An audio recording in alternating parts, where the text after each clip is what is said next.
हमारा event number 14 है, उससे हम लोग स्टार्ट करने लगे हैं। इवेंट नंबर 14 है, that is basically event 14। Event number 14 that is Amritsar massacre.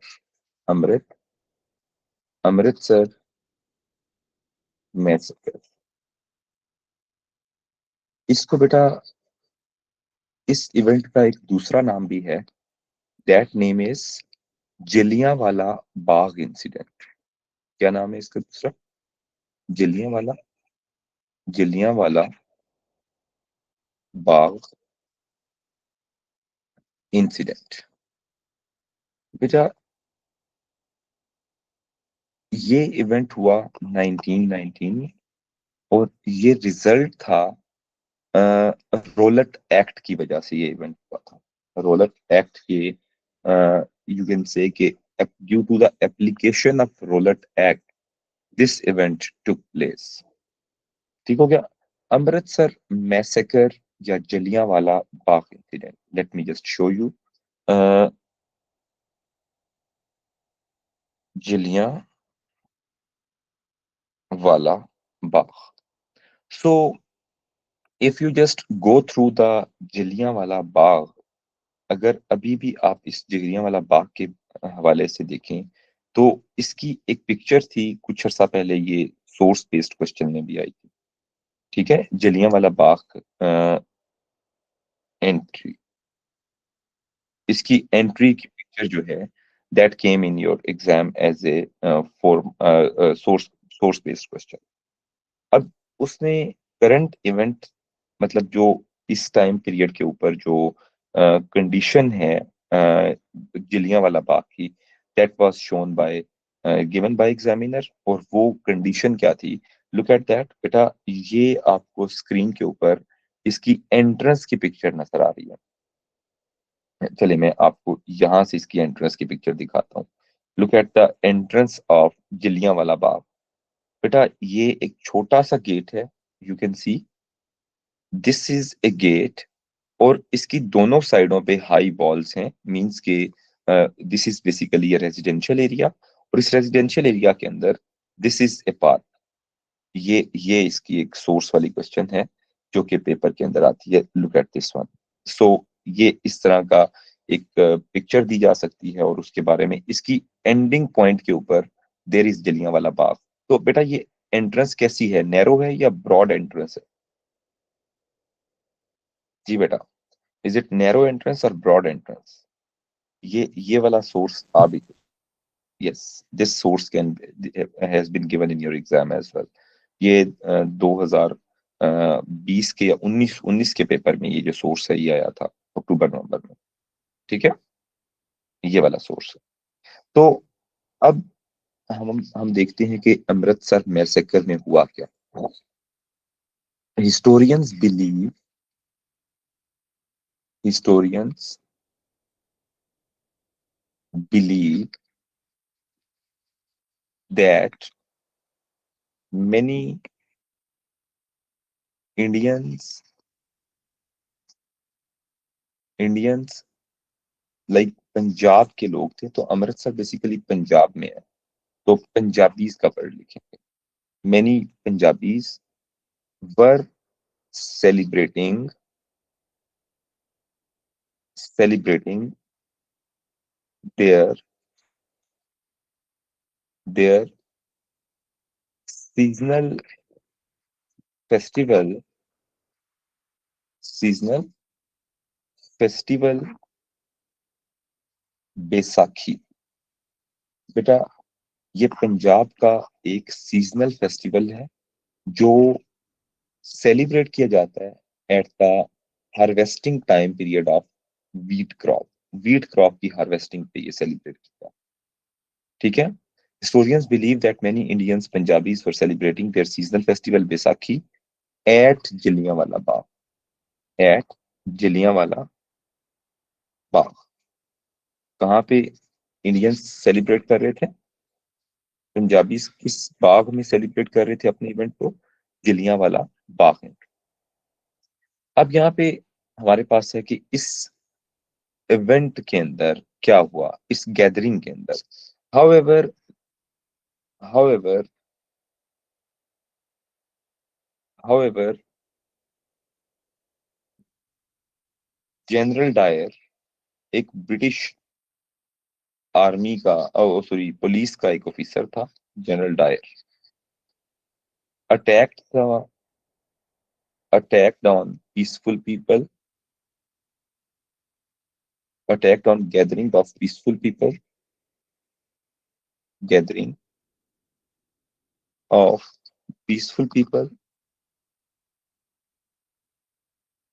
So this is the first point कि अटैक किया। अब जो रिटन रिकॉर्ड है वो ये कहते हैं कि तकरीबन 300 लोगों की डेथ हुई, लेकिन एक्चुअली इंडियंस कहते हैं कि over 1000 people died in that incident. ठीक है। So records show that over 300 over 300 people were killed by firing of General Dyer, by firing of by the firing of General Dyer। General Dyer की बेटा firing से इतने लोग जब उनकी death हो गई, अब इसके ऊपर इंडियंस ने काफी रिजिस्ट किया। That is obviously very cruel है। इस एक्ट के ऊपर ये क्रुएलिटी है कि आप लोगों को पीसफुली कुछ सेलिब्रेट भी नहीं करने दे रहे। तो अब इससे क्या हुआ कि पीपल। सर तो हम ये ब्रिटिश के जो नंबर्स हैं उसको मानेंगे? जी बेटा, जो हिस्टोरिक जो उस वक्त के रिकॉर्ड है उस पर ही हम मानते हैं, क्योंकि जो ऑफिशियल रिकॉर्ड था उसके अकॉर्डिंग 300 पीपल थे, बट इंडियन हिस्टोरियंस बिलीव के नहीं, इट वाज मोर देन 1000। ठीक है। Okay sir. People died due to narrow narrow entrance and high walls high walls around Bagh, as they could not escape। Clear. वो भाग नहीं सके, इस वजह से बहुत सारे लोग जो हाई है वॉल्स अराउंड सर? अराउंड बाग। बाग बेटा, बाग जलियां वाला बाग है ना, this is okay sir. Basically garden, अरे बाग। ठीक है। तो इस वजह से जो है वो लोग नहीं भाग सके।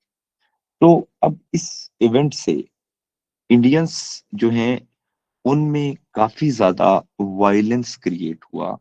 तो it hence it was the biggest example of British violence on Indians। It was one of the biggest example of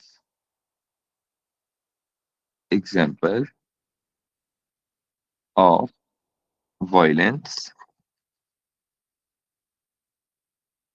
of Indians, violence of the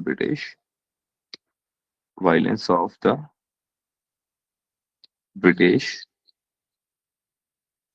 on Indians। Clear. ये एक सबसे बड़ी एग्जांपल है वायलेंस की। जी बेटा, इज इट क्लियर एवरीवन? अब इसके बाद फर्दर क्या हुआ कि later on due to protest of Indians later on due to protest of Indians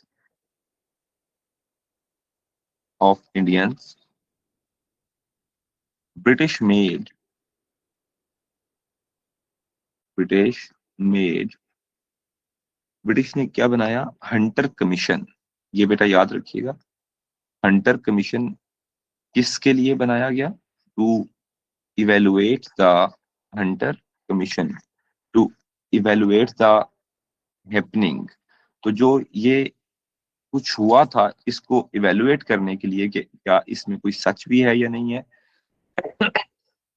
British ने हंटर कमीशन बनाया टू assess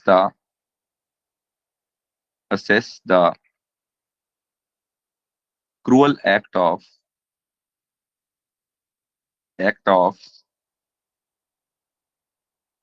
डायर। इस हंटर कमीशन ने डायर को क्या, इस चीज की सजा क्या दी थी? What was the punishment for General Dyer? Sir Britain भेज दिया। Yes, yes. This commission this commission sent Dyer Dyer in England. अच्छा, एक बंदे का नाम था, आपको पता है जनरल डायर को बाद में मारा किसने था? वो भी एक इंडियन ही था, वो इंग्लैंड गया था इसको मारने के लिए। एक सिख जो है वो इंग्लैंड गया था। Later Dyer was killed by later Dyer was killed by Udham Singh. Udham Singh जो है वो इंग्लैंड गया और इस चीज का उसने बदला लिया कि जो जनरल डायर ने इंडियंस को killed by Udham Singh in England. तो इंग्लैंड के अंदर जाके उसने उसको किल किया। क्लियर बेटा? ये सर इसकी ये फैमिली विक्टिम थी या नहीं थी? किसकी? ये उधम सिंह। उधम सिंह की फैमिली ऑब्वियसली विक्टिम थी, तो इसीलिए वो पंजाब के ओके। लोग थे ना, बेसिकली ही वाज पंजाबी। तो उसने अपने पंजाबीज के लिए रिवेंज लेने के लिए he went to England. Later on Udham Singh was also captured by the British and he was assassinated by the British. Clear? जी बेटा। अब कुछ, जी बेटा। सर ये क्वेश्चन आ सकता है 4 मार्क्स का कि what was the Hunter commission? ये भी, ये हंटर कमीशन पे भी आ सकता है, जिसने इन्वेस्टिगेट किया उसने पनिशमेंट क्या दी, इसको कौन चला रहा था। हंटर कमीशन बेसिकली एक जज का नाम था, ठीक है। सर हंटर कभी जो आया है, है इसके बारे में नहीं क्वेश्चन? आया, नहीं है, नहीं नहीं बेटा, आया कभी नहीं है। हंटर कमीशन, हंटर एक जज का नाम था जिसके साथ कुछ लोगों को मिला के ब्रिटिश ने एक कमीशन बना दिया just to investigate the Jallianwala Bagh incident. Later on Hunter commission sent that General Dyer who was the person who was involved in the Jallianwala Bagh incident to England. तो ये इसके बारे में जनरल डायर के ऊपर आ सकता है कि जनरल डायर कौन था। तो जनरल डायर के बारे में मैंने आपको डिटेल दे दी है। ठीक हो गया, ठीक हो। ठीक हो गया बेटा? तो एक सवाल आप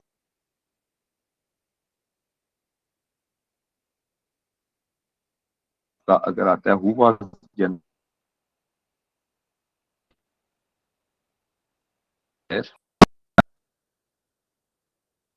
तो General Dyer was police officer, he attacked the innocent Indians on in Jallianwala Bagh, he killed almost 300 Indians, he was dismissed from service by Hunter Commission. Later on he was assassinated by the Indian called Udham Singh. Is it clear बेटा? जी बेटा, is it clear? आपको clear हो गया बेटा? Yes, sir. Yes sir. Okay. Now we are moving towards number 15. Number 15. Number 15 is very small event. ये पूरा chapter आगे आप पढ़ेंगे। इसका नाम है खिलाफत मूवमेंट। खिलाफत मूवमेंट। खिलाफत मूवमेंट। जी बेटा, 1919। जी। सो बेटा, खिलाफत मूवमेंट इस ईयर में हुई थी ये तो आपको पता चल गया। It was started by it was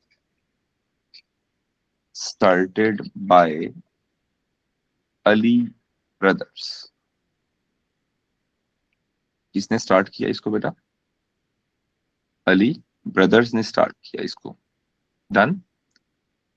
दो कौन से भाई थे जिन्होंने स्टार्ट किया? मौलाना मौलाना मोहम्मद अली जौहर मोहम्मद अली जौहर, और दूसरे भाई का नाम था मौलाना शौकत अली। मौलाना शौकत अली। क्लियर बेटा?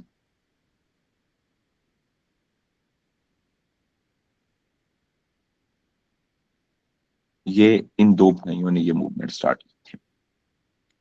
Purpose of this movement was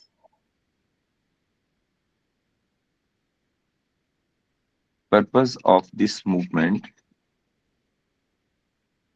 was to save Ottoman Caliphate. Ottoman Caliphate. Ottoman Caliphate को सेव करना इसका मेन था। ये online students, is it clear बेटा? किसको सेव करना था? ऑटोमन कैलिफेट को सेव करना था। अच्छा, at the end of world war one, at the end of world war one, world war one के बाद जो है वो ऑटोमन कैलिफेट को सेव करना मेन एजेंडा था, मेन पर्पस था। That was the main thing. फिर इसके बाद बेटा, इसके बाद खिलाफत मूवमेंट जो है उसकी जो अगली बड़ी मेन चीज थी वो ये थी कि many many Indian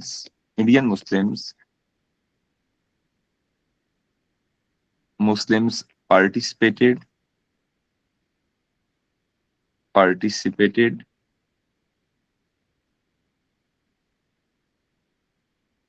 and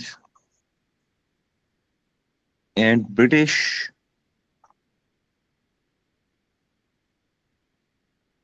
took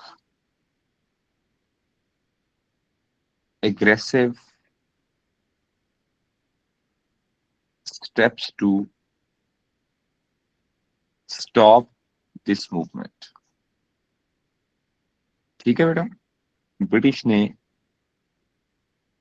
they arrested the key leaders of this movement. इनके की लीडर्स को भी ब्रिटिश ने अरेस्ट कर लिया, जो कि बहुत बड़ा इंडियंस के लिए बड़ा शॉक था कि पहले ब्रिटिश ने खुद प्रॉमिस किया था इंडियंस के साथ कि we will not say anything to the Ottomans.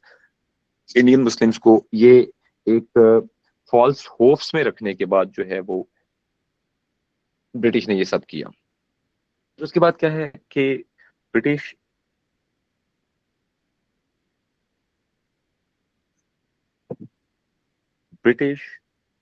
arrested key leaders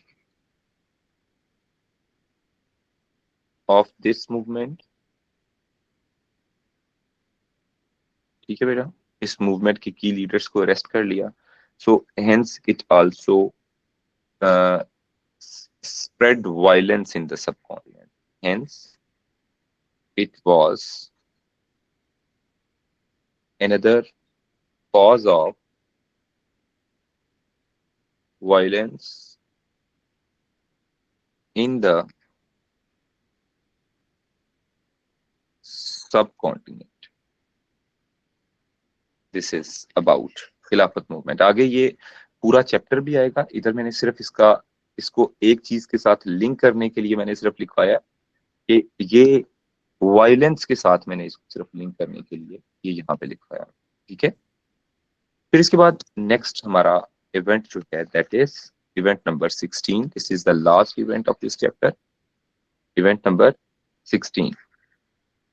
जी बेटा। सो इन दिस इवेंट 16 जो है that is actually non cooperation movement. Non cooperation movement.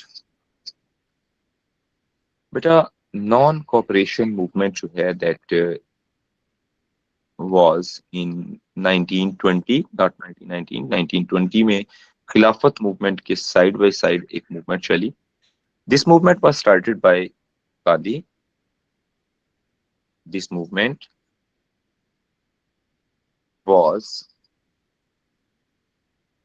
started by Gandhi purpose of this movement was to oppose the British rule. Purpose of this movement was to oppose the British jobs, their laws, their offices, etc. मतलब British का complete boycott करना है, non cooperation, मतलब corporation नहीं करनी British के साथ. That was the main agenda. So this movement worked side by side with Khilafat movement. This movement worked side by side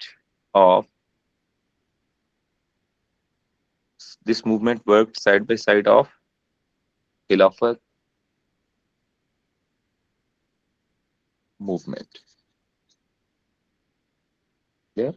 अब इस मूवमेंट से नॉन कॉपरेशन मूवमेंट से हुआ क्या बेटा? अब ये याद रखिएगा, नॉन कॉपरेशन मूवमेंट से जो मेन एजेंडा जो था वो क्या था कि वो फुलफिल तो खैर नहीं हुआ. However, this movement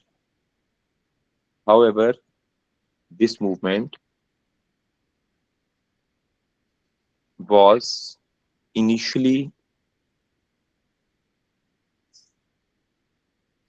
working on Gandhi's philosophy. Gandhi की फिलॉसफी कौन सी थी? एक वर्ड गांधी की फिलॉसफी के लिए मैंने बताया था क्लास में. Gandhi's philosophy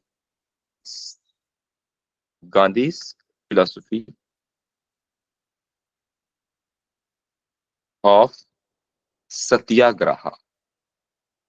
क्या है? गांधी की क्या फिलॉसफी थी? सत्याग्रह. ये बेटा ये सत्याग्रह थी. ठीक है? पैसिव रेजिस्टेंस को कहते हैं, मतलब पीसफुल रेजिस्टेंस को बोलते हैं. कि ब्रिटिश के अगेंस्ट जो रेजिस्टेंस हमारी होगी, सिर्फ हम उनका बाइकआउट करेंगे, हम कोई वायलेंस को स्प्रेड नहीं करेंगे. However, this movement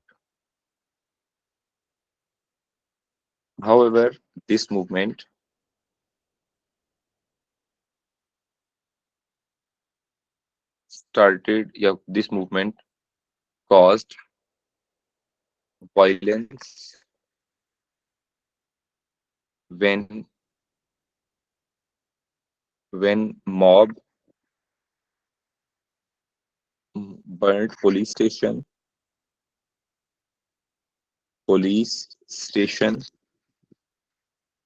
at चोरा चोरी.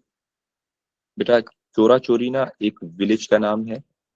तो इस चोरा चोरी विलेज को जो पुलिस स्टेशन ने जलाया, तो in the end Gandhi ended this movement.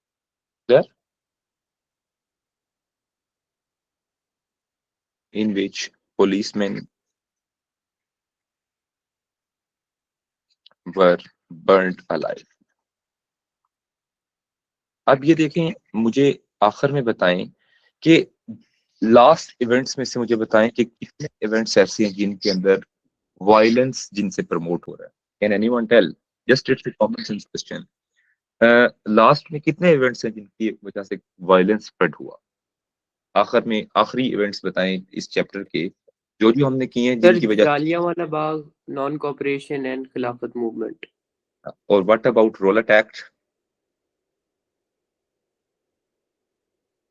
उसी का ही एक कॉज था ना अमृतसर में. हाँ, उसी का कॉज था, लेकिन वो एक इवेंट अगर रोलट एक्ट ना होता तो वायलेंस शायद कभी भी बिल्कुल ना स्प्रेड होता, क्योंकि रोलट एक्ट ने तो सप्रेस किया था ना. तो सप्रेशन की वजह से आप एक स्प्रिंग होता है ना, स्प्रिंग को आप प्रेस करेंगे तो वो दोबारा ज्यादा फोर्स से बाहर निकलेगा. तो ऑब्वियसली अगर रोलट एक्ट ना होता तो शायद ये बाकी इवेंट्स इस तरह की हैपनिंग्स ही ना होता. Yes sir. ठीक है ना?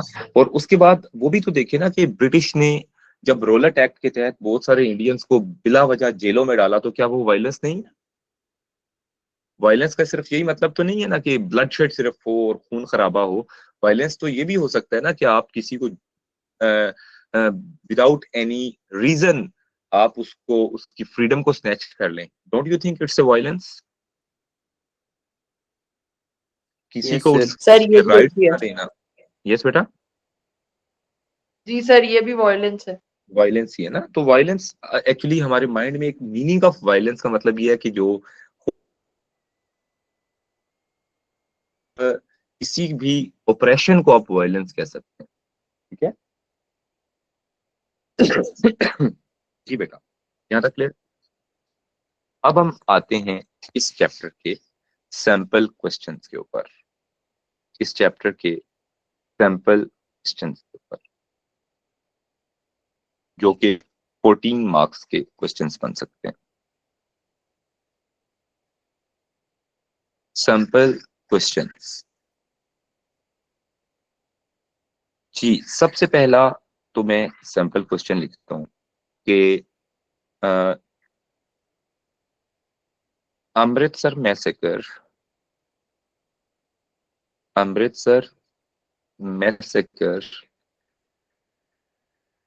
was the most important cause of Amritsar massacre was the most important cause of violence in the subcontinent between 1919 and 1920. Do you agree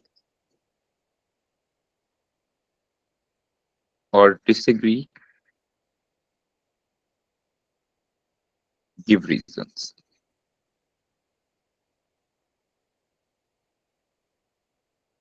जी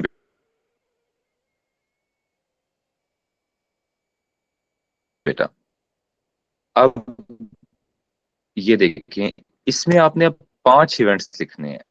4 से 5 इवेंट्स आपके होने चाहिए, मिनिमम तो 4 तो जरूर होने चाहिए ना। तो अब इसकी स्ट्रक्चर में अगर आप देखें तो एक अमृतसर मैसेकर आपका, इसके ऊपर तो सब लिख सकते हैं आप आराम से। अमृतसर मैसेकर, अमृतसर अमृतसर मैसेकर, इसके बारे में तो आप बता सकते हैं ना कि ये कैसे वायलेंस कॉज किया।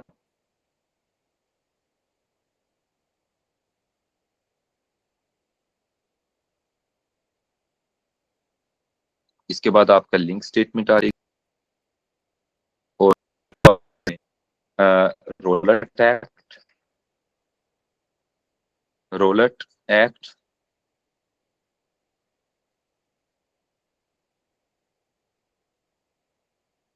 इसके बाद फाइन फर्दर जो है खिलाफत मूवमेंट, इसने प्रोटेस्ट किया था because they were dissatisfied with the मॉन्टेगो road reforms. तो वो भी एक कॉज ऑफ वायलेंस था कि इंडियंस को सेल्फ रूल नहीं मिला, और सेल्फ रूल नहीं मिला और बल्कि ब्रिटिश ने जब इंडियंस ने प्रोटेस्ट किया तो they used force against them. Clear बेटा? इससे भी वायलेंस प्रमोट हुआ। अच्छा, इसके बाद पॉइंट नंबर 5 में हमारे पास आ जाएगा नॉन कॉपरेशन मूवमेंट, और एंड पे हमारा पॉइंट नंबर 6 आ जाएगा और वो है हमारी ओपिनियन। जी बेटा, अब ये देखें, ये सिर्फ इस टाइमलाइन में there are only 2 dates in this timeline. कौन कौन से 2 ईयर्स की बात कर रहे हैं? अब मुझे बताएं कि इनमें से कोई इवेंट ऐसा है जो 1919 और 1920 के बाद है? जी online students, is there any event which is outside of this 1919 and 1920? Yes, would you please check your timelines? जी कोई जवाब दे दो यार, थक गया बोल बोल। नहीं सर, नहीं है कोई। No, sir. कोई इवेंट? अब ये हमारे इस तरह का टाइमलाइन पे क्वेश्चन बन सकता है, जो बन सकते हैं क्वेश्चन वहां से मैंने आपको बता भी दिया कि ये क्वेश्चन हमारा एक तो ये बन गया। इसके बाद बेटा एक तो ये 1919 और 1920 की टाइमलाइन। अब जो एक दूसरी टाइमलाइन है वो ज्यादा बड़ी टाइमलाइन है, लेकिन उसके अंदर कुछ इवेंट्स जो हैं वो सिर्फ कुछ इवेंट्स जो हैं वो आप लिख सकते हैं। Like you can not right all the events between these timelines. आप सारे इवेंट्स नहीं लिख सकते, बल्कि आप कुछ इवेंट्स को आप लिख सकते हैं। और वो टाइमलाइन क्वेश्चन ज्यादा मेजर क्वेश्चन है, because it is given in the past paper so many times. तो वो क्वेश्चन जो है हमारा स्टार्ट होता है क्वेश्चन बेटा के Minto Morley reforms, Minto Morley reforms was the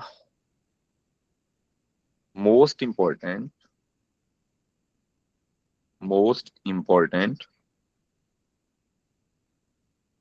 political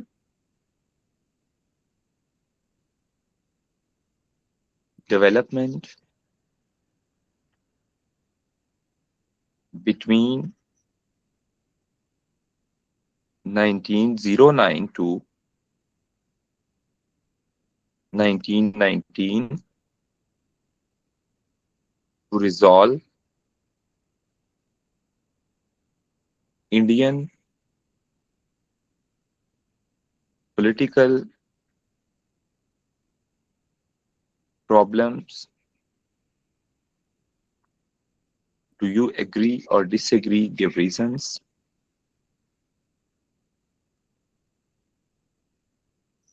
Give reasons. जी बेटा, ये अब इस टाइमलाइन में देखें कि आप कौन कौन से 4 इवेंट्स लिख सकते हैं या 5 इवेंट्स भी। बेटा 4 इवेंट्स याद रखिएगा, टाइमलाइन क्वेश्चन में 4 events are sufficient to answer. 4 events को आप 5 पैराग्राफ में लिखते हैं तो दैट इज सफिशिएंट। ठीक है, तो इसमें पहले नंबर पे आप कौन सा इवेंट लिखेंगे? पॉइंट नंबर 1 और पॉइंट नंबर 2 बेसिकली 2 पैराग्राफ्स आपके एक इवेंट पे बन सकते हैं जो कि आपका क्वेश्चन में गिवन है। दिस इवेंट इज गिवन, ये इवेंट है। तो पहले 2 पैराग्राफ्स में आप मिंटो मॉर्ले रिफॉर्म्स को लिखेंगे। मिंटो मॉर्ले रिफॉर्म्स, ये हो गया हमारा। अब मिंटो मॉर्ले रिफॉर्म्स को पहले पैराग्राफ में हमने लिखना है। ठीक हो गया बेटा? Minto Morley reforms and link that how it resolve Indian problem. It resolve Indian problems. मतलब क्या है कि देखें, इससे मुस्लिम्स तो सेटिस्फाइड हो गए, but were the Hindus, were the Congress members satisfied with that Minto Morley reform? तो इसका मतलब है ये कंप्लीटली इसने रिजॉल्व नहीं किया इंडियन प्रॉब्लम। क्लियर? ये एक। इसके बाद हम लिंक स्टेटमेंट पे आ जाएंगे। लिंक स्टेटमेंट के बाद पॉइंट नंबर 3, दूसरा इवेंट कौन सा लिख सकते हैं? रिवर्सल। ये भी तो आप देखें, ये अगर 1909 में हुआ था तो रिवर्सल किस ईयर में हुआ था? किसी को याद है? 1911। 1911. यस, रिवर्सल हुआ था 1911 में, reversal of partition of Bengal. अच्छा, कुछ बच्चे इसमें पार्टीशन ऑफ बंगाल को लिख देते हैं, वो गलत हो जाते हैं आंसर। इसमें आप पार्टीशन ऑफ बंगाल नहीं लिख सकते, you will write the reversal. और सेम आपने हर इवेंट को how it resolve Indian problems के साथ लिंक करना होगा। रिवर्सल के बाद और कौन सा इवेंट आप लिख सकते हैं इसमें? Lucknow pact. Lucknow pact somehow Indian problems को रिजॉल्व करने में इंपॉर्टेंट था, क्योंकि इससे कुछ इंडियन प्रॉब्लम्स हमारे कवर अप होते हैं, कुछ इंडियन प्रॉब्लम्स हमारे रिजॉल्व हो जाते हैं। फिर एंड पे मॉन्टफोर्ड रिफॉर्म्स आ जाते हैं।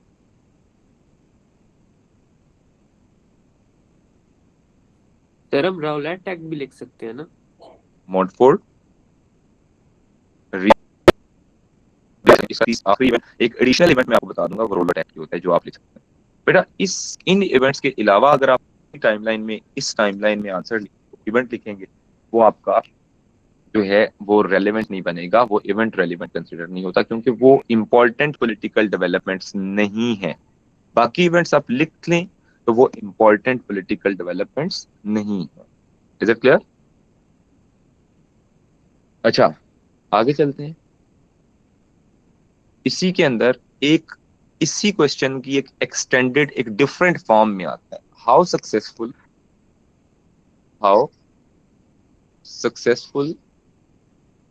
Were the political how successful were the political developments to resolve Indian problems between 1909 to 1919? Explain. जी जी बेटा, अब इस क्वेश्चन में क्या चीज लिखनी है आपने? टाइमलाइन भी वही है, लेकिन यहाँ पे की इवेंट गिवन नहीं है। Be online students, what would be the different thing in that? इसमें और पिछले सवाल में डिफरेंस क्या है? कोई हाईलाइट करेगा? Is there anyone who can highlight the difference between this question and the previous question? Sir इसमें सक्सेसफुल सक्सेस और failure. Yes, very good, very good. इसमें लिखने हैं आपने उन्हीं इवेंट्स के सक्सेसेस और उन्हीं इवेंट्स के फेलियर। चले सक्सेसेस की बात करते हैं, तो सक्सेस कौन से थे 1919 में, और किस इवेंट का आप सक्सेस लिख सकते हैं? लखनऊ पैक्ट। मिंटो मॉर्ले का कोई सक्सेस नहीं लिख सकते कि इसने कुछ हद तक प्रॉब्लम्स को रिजॉल्व किया था? Separate electorate. जी, मिंटो मॉर्ले ने मुस्लिम्स को तो सेटिस्फाई किया था ना। मिंटो मॉर्ले सक्सेस की एक पॉइंट है। उसके बाद लखनऊ पैक्ट के अंदर सक्सेस का दूसरा पॉइंट है। अच्छा, और सर मॉन्टफोर्ट के भी हैं। माउंटफोर्ड का एक तीसरा सक्सेस, माउंटफोर्ड का सक्सेस जिसमें 2% वोटिंग राइट्स थे, डायरकी, इन दोनों चीजों से इंडियंस की पार्टिसिपेशन तो इनहेंस हुई थी ना बेटा? नहीं? Yes sir. जी, ये भी हो गया।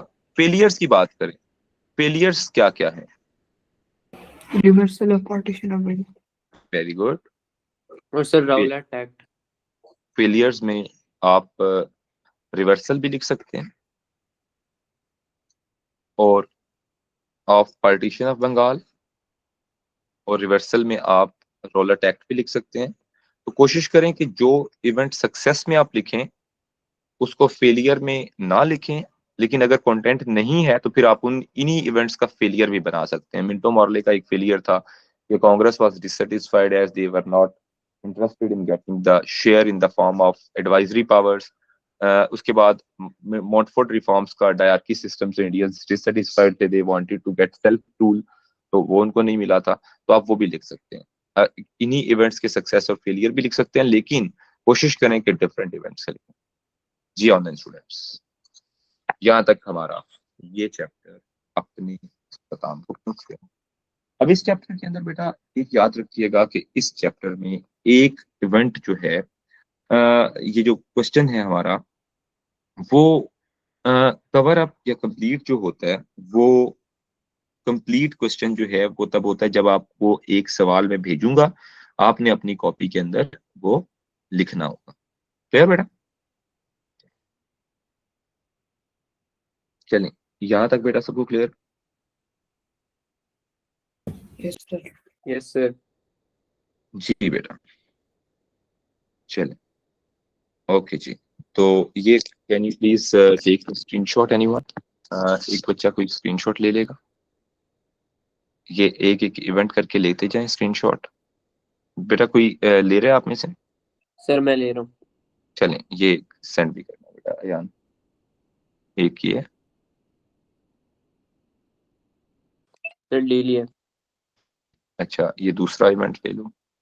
बल्कि ये दोनों का कंबाइंड भी लिया जा सकता है। ये लें, इसका कंबाइंड है दो। ले लिया सर। हो गया। और ये सैंपल क्वेश्चन का कंबाइंड ले लो, ताकि बच्चों को ये पता चले कि क्वेश्चंस आते कैसे हैं इनके ऊपर। सर ले लिया। मिल गए, चलें। यहाँ तक हमारा आज का हिस्ट्री वाला पोर्शन खत्म।